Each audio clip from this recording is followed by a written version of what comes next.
How to change Google Play Store country. Hello everyone, welcome to this channel. I'm here to help you out today. So without any delay, let's get started. So first of all, launch the Google Play Store application on your device and make sure that you're logged into your account. Now tap on your profile at the top right corner of the screen and simply select on payments and subscriptions over here. Now tap on payment methods and it will take us to a new page where you can see the option of more payment settings. So simply select on that.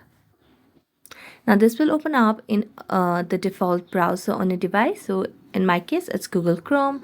So let's check and wait for it. And as you do that, what you can simply do is if you already have a payment method, you get to change it simply. Now, since we do not have a payment method right now, we can just tap on add a payment method.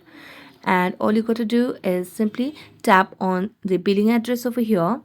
And here you can just select on the region. And then you can just tap on save and you'll be able to change your Google Play Store country. So that's it. Thank you so much for watching this video. See you next time.